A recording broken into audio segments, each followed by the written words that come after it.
Before we get started, be sure to subscribe and hit the bell to get notifications whenever we share a video. The OnePlus 7 Pro has been out for about a week now, and so I've had the last few days to build up on my initial first impressions of the device when I checked it out back early last week in New York City at the launch event, and my thoughts have not changed. I'm still very high on it.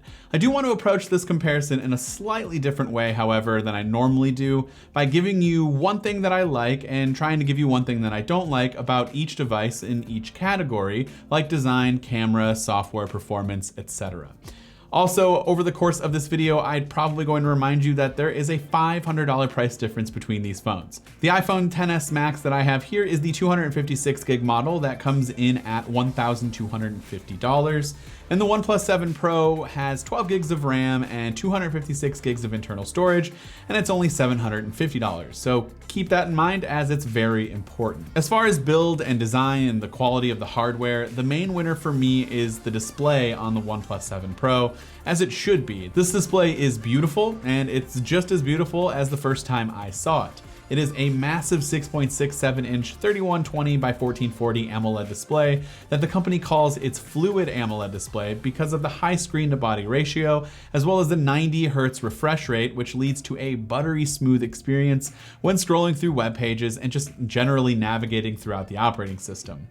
The fluid AMOLED display goes from the very tip top all the way down to the bottom of the device, with the exception of a slight chin, and for the last couple of years, Apple's kind of had the smallest bottom bezel amongst its Android competitors, but I think the OnePlus 7 Pro might be equal, if not slightly smaller, but maybe it's just my eyes, I have no idea. Either way, the top is the part that manufacturers have experimented with over the last few years, and while Apple has stuck with the notch for its past two iterations, OnePlus is trying something new. There's no notch, there's no cutout or teardrop cutout like last year's model, there's no bezel, completely removing the front-facing camera from the display and leaving a very small cutout for a speaker. That is it. Instead, the camera now pops up from the top of the phone thanks to a motorized slider. When we did our hands-on, the theme for hating on this phone seemed to be the motorized slider and that it'll break after using it all the time, or what happens when you get dust in it, etc. And honestly, I don't really know. At some point, it's probably going to break. OnePlus has clearly tested it out quite a bit, claims that it's strong, and has showed us a video that the slider can come up and down roughly 300,000 times before having any issues, or lifting a cinder block or a rock or whatever it was with the pop-up camera, signifying that it's pretty strong. But I have no idea what will happen if you get dust or debris inside of it, so I guess only time will tell. To be quite honest with you, I really don't think this will be a problem if you're someone who uses the selfie cam sparingly and not all of the time, and if the fingerprint sensor is your main form of biometric authentication. Though Face Unlock found on the OnePlus 7 Pro isn't really secure enough for payment or password authentication anyways, so I'd probably recommend using the in-screen fingerprint sensor instead. This kind of brings us to our honorable mention negative for the OnePlus 7 Pro, and that's the fact that I do think Face ID is better than the fingerprint sensor that's found on the OnePlus 7 Pro. It's a lot more reliable for me right now, and I just don't think the tech for the in-screen fingerprint sensor is quite there yet.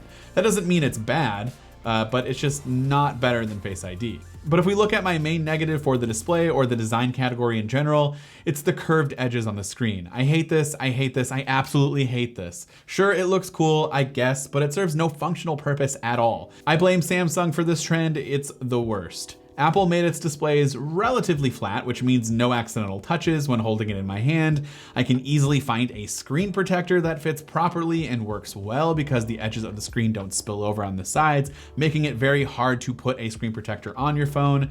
Please, if you're an OEM in 2019, stop making your edges of your screen curved, I beg of you. Also, while I did hype up the OnePlus 7 Pro's display quite a bit, and rightfully so, I do think it's the best display on a smartphone right now, the iPhone XS Max's screen is definitely nothing to sneeze at. It's still a very sharp, bright, and crisp display, but I think the notchless top and the 90 Hz refresh rate on the OnePlus 7 really drives it home for me. As far as performance goes, I'm not sure there's a whole lot of pros and cons for each phone. They're both lightning fast, they both use top of the line specs and hardware.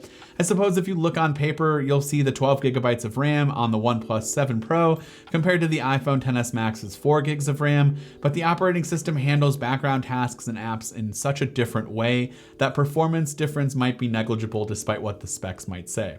Like I said, they're both blazing fast phones and they both work really well. The battery on the OnePlus 7 Pro is also larger, coming in at 4,000 milliamp hours, but again, the software, the larger and more powerful display, etc., that all eats away at the battery at pretty much the same rate as the iPhone XS Max, so I'm just gonna call this category a wash and just move on to the next one. I think we can also kind of apply the same mindset to software, which is our next category, as both phones run two completely different operating systems that are both good and bad at different things. Like Android has a lot more customization options and features like always on display, system-wide dark mode, etc. And iOS is either lagging behind or it's not even in the realm of possibilities at the moment for iOS. However, there are two features that iOS/Apple has that other Android phones just cannot do, or at least not as easily, and that's iMessage and AirDrop.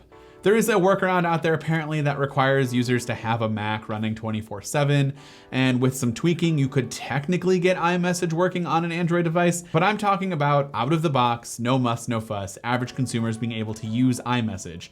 iMessage is just a better messaging experience than SMS, and since a lot of my friends and family already have iOS devices, it's a lot easier for them to use the built-in app as opposed to having everyone download something like WhatsApp or a different messaging app. When it comes to AirDrop, it is an amazing feature, but this might not apply to everyone. But for me personally, AirDrop allows me to drop photos, media, files super quickly and easily between iOS and macOS. For example, taking photos for this video and getting them off my OnePlus 7 Pro and onto my MacBook for editing this video is a process. Grabbing the images from my iPhone was as easy as selecting the pictures and then selecting AirDrop to my Mac. It all transfers in seconds and that's it. There's no uploading, third-party apps or services, hard drives, etc. Before we get into the camera comparison category, I do want to point out a few more things kind of in rapid fire about the OnePlus 7 Pro and how it compares to the iPhone XS Max. The first thing is the all glass back. While it is beautiful and this nebula blue color is stunning, it actually kind of changes colors in the light too, which I really like. It's actually far more slippery in comparison to the iPhone. I can comfortably use my iPhone XS Max without a case and I never really feel like I'm going to drop it or it's going to slide out of my hand, but I can't quite say the same for the 7 Pro. It's just a different feeling type of glass. Number two is speaker quality on the OnePlus 7 Pro, which is actually very good. And at first I thought it might be significantly louder than the iPhone XS Max, but after using a sound meter app to test this out, which isn't exact science, but something to help, the iPhone XS Max ultimately ended up winning in audio level, and maximum audio level isn't quite what's important here. It's kind of how it handles distortion at those levels, and I still think the iPhone takes it here, but this is still a huge improvement from previous generations of OnePlus devices and the speakers. Number three would be USB-C and Warp 30-watt charging on the 7 Pro, which can juice up your 4,000 milliamp hour battery from 0 to 100% in an hour, which is crazy fast. The iPhone XS Max does have a smaller battery and it charges at a much slower rate with the standard 5-watt charger that comes in the box. You can actually get faster speeds, but it does require you to pick up a more expensive charging brick and cable. Keep in mind there is a $500 price difference between these two phones already, and you do get the faster charger with the OnePlus 7 Pro in the box. Number four is the alert slider on the OnePlus 7, which is great. I like the textured feel and the three positions that I can switch to, the silent, vibrate, and ringer options, but it's kind of in a bad spot. I almost prefer it to be on the other side of the device like the iPhone and not above my power button because I get it confused for the power button daily. To this day, however, I'm still shocked that this is the only other Android device that I've used or that's popular that has this feature. Apple's been doing this for forever and no one has seemed to really copy it aside from OnePlus. Number five, no wireless charging on the OnePlus 7 Pro. I do use wireless charging pretty much every night when I go to bed, but that's kind of just for the look and less cables floating around on my nightstand. I don't need wireless charging by any means, but it is a nice feature to have regardless of whether you're going to use it or not. So I'm happy to have it on the iPhone XS Max, and I do wish that one day they'll actually get it on the OnePlus devices. Also, water resistance technically isn't on the OnePlus 7 Pro, but that's really just because they didn't pay for the IPX certification. OnePlus said it would cost consumers an extra $30 per device if they got each unit tested, which is crazy. But Instead, they kind of showed off in a video that they made, and other people have made videos that shows you that you can pretty much soak your phone in a small bowl of water for 30 minutes and your phone's gonna be fine. They just didn't want to pay for the certification, but they still used all of the same seals and everything to help waterproof this phone as best as they could. Most manufacturers do not cover water damage anyway, so really an IPX certification is kind of pointless, but if you want that peace of mind, you do get an IPX certification on the iPhone XS Max. Finally, when it comes to cameras, this is where OnePlus takes a bit of a hit. They've never really been known for having some of the better camera tech out there, but I will say things have gotten better on the OnePlus 7 Pro. For quick point and shoot photos on auto mode, just right out of the camera, everything looks pretty good. It's probably going to satisfy most average consumers out there, but if you're one of those people who need the best of the best when it comes to smartphone cameras, this isn't it. Compared to the iPhone XS Max, the images out of the OnePlus 7 Pro seem to have suffered from the Samsung overblown highlights disease.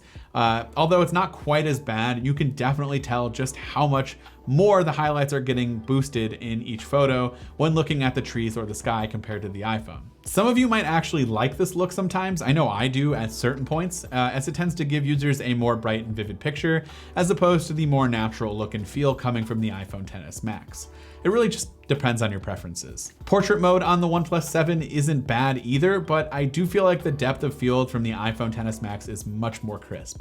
I will say that having a third camera for ultra wide angle photos is a nice touch, and it's rumored that the latest iPhones will come with a 3-camera setup, so I'm looking forward to hopefully having this capability in the next iPhone very soon. So which photos do you like more? Go ahead and let me know in the comment section down below. All right, so the bottom line, the OnePlus 7 Pro can go head to head with pretty much any phone that's $500 more expensive and have similar or better features in some areas and offer blazing fast performance. So is the iPhone XS Max worth $500 more? Probably not, of course not really, but there are other factors out there that I do understand, like software updates where Apple usually kills it, ecosystem, which directly relates to those two features I talked about, being iMessage and AirDrop, and just how well the iPhone obviously works with other Apple products if you own other Apple products. These are all things that people will consider when making a purchase, and even though they probably shouldn't buy a phone that's $500 more, those things might be worth $500 more to those people. And so, of course, the ultimate cop-out is you should go with which phone you prefer. At the end of the day, on paper, black and white, the OnePlus 7 Pro has the same features, if not better features than the iPhone XS Max, and it's $500 less. So that's the better purchase, but that doesn't mean it's the better purchase for you. And so being MacRumors, being an Apple specific channel, I'm assuming most of you out there are gonna prefer the iPhone, but if you had to look at it as a black and white, do you guys agree? What do you think of the OnePlus 7 Pro? Are you impressed that you can get this package of specs and hardware and performance all bundled into a phone that costs $500 less than the similar spec'd out model of the iPhone XS Max? Let me know in the comment section down below. This has been Dan with MacRumors. Thanks for watching, and I will see you in the next one.